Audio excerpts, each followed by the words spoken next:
tous, nouvel épisode des Folies Botaniques. Nous sommes toujours au parc de la Gaudinière. On a bougé par rapport à la semaine dernière, on est allé de l'autre côté du château, du manoir. Voilà, et on va faire un petit cours sur les résineux, c'est ça? Exactement, ou conifères. Ou conifères. Conifères, ça veut dire qu'ils ont un cône. Résineux qui font de la résine, mais ça tombe bien, les deux Ça sont va synonymes. ensemble, c'est bien, ça nous arrange, c'est plus facile. Alors on a quelques spécimens derrière. Ouais, alors peut-être en premier, Alors on commence par par un prenez cèdre. papier crayon, attention, Voilà. le cèdre.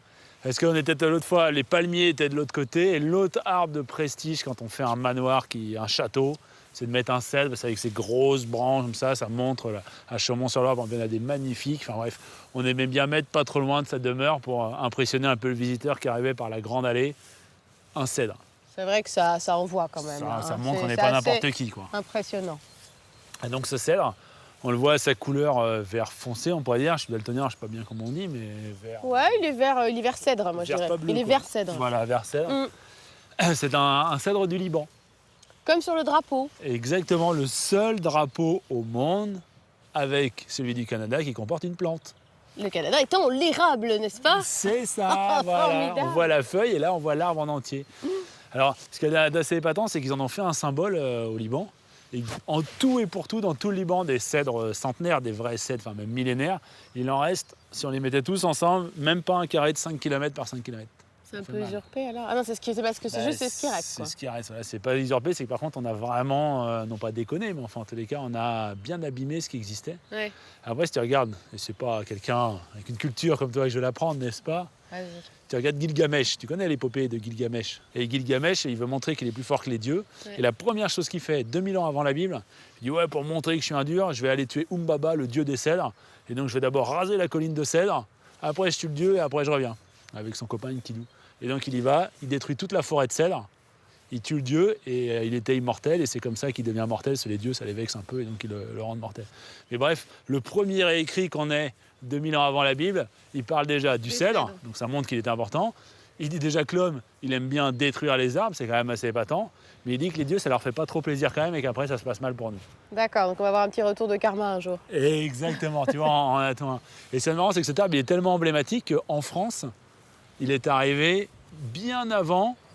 On en a un exemplaire qui date de 1735, je crois, à Paris, qui a été ramené par Jussieu. On a toujours l'image où il le ramène dans son chapeau. Je ne sais pas si tu as déjà vu cette image-là. Non. Il ramène le sang dans son chapeau, donc on dit oh, Il y a plein de trucs que je connais pas là, tu vas me faire vraiment passer pour une ignare. Il a fait tellement attention que son cèdre, il l'a ramené en le mettant dans son chapeau. En fait, c'est qu'il s'est pris une gamelle juste avant dans la rue.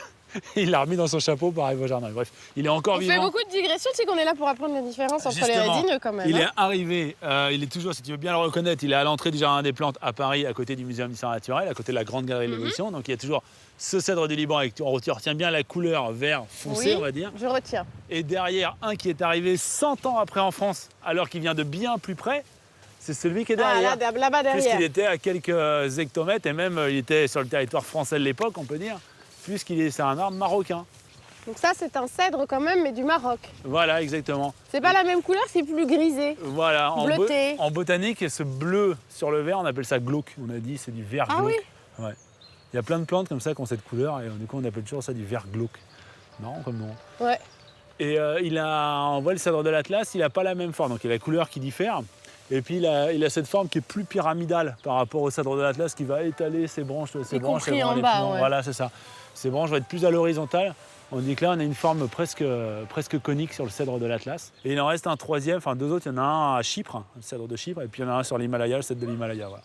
Alors il nous reste un dernier résineux à faire, c'est l'épicéa. Voilà, l'épicéa. Alors, il est de chez nous sans être de chez nous. Tu sais, il a été beaucoup décrié par les écologistes. Ah bon? Tu savais pas ça non plus? Non, mais voilà. Je sais rien aujourd'hui, je sais rien. On est perdu. On est là pour apprendre des choses, hein. Oui, parce qu'on a fait plein de plantations d'épicéa, notamment dans les Vosges, alors que si tu serres plein de conifères ensemble et entre eux de l'épicéa, en dessous, il n'y a plus rien qui arrive à pousser. Et donc ça acidifie le sol. Donc voilà. Mais en fait, c'est les méthodes de culture qui étaient plutôt... voilà, parce que sinon, il vient bien de chez nous, enfin, il vient des montagnes françaises. Et puis tu vois, s'il est en isolé, en dessous, ça arrive quand même à pousser. Évidemment, les plantes sont moins à l'aise parce qu'il y a des aiguilles toute l'année. Donc elles ont moins de lumière, ça acidifie un petit peu, mais c'est pas pour ça que c'est un désert absolu. La preuve, il y a des bulbes en bas. Voilà. Et peut-être la seule chose aussi, le truc que tu peux savoir, c'est pour faire la différence entre un sapin et un épicéa, il y a un moyen mnémotechnique, tu connais peut-être. On va répéter un peu avant, attention, soyez prêts, c'est un peu graveleux. Voilà, c'est ça, le cône tu vois, le cône sur l'épicéa, oui. il penche vers le bas. Épicéa vers le bas. Voilà. Alors que chez le sapin, Chaud lapin. exactement. Je savais qu'elle Voilà, en bas ou en haut. Voilà, ce sera le truc. Épicéa en bas, sapin, non pas en haut, ça rime pas. Donc chaud lapin, effectivement, le cône est vers le haut, comme les oreilles de lapin. Voilà. Voilà, et on va se terminer sur cette Et il fait ces sortes de grandes draperies, l'épicéa, on le reconnaît parce qu'il y a les branches qui pendent et elles sont horizontales, les grandes branches. Ouais. Et les plus petits rameaux, ils descendent et on dit que ça fait des draperies, l'épicéa, comme si ça pendait, comme si on avait accroché des draps. C'est vrai qu'il était en train de sécher. Voilà. Exactement. Voilà, maintenant vous êtes incollables sur les résineux grâce à Romaric et moi aussi j'ai encore appris plein de choses.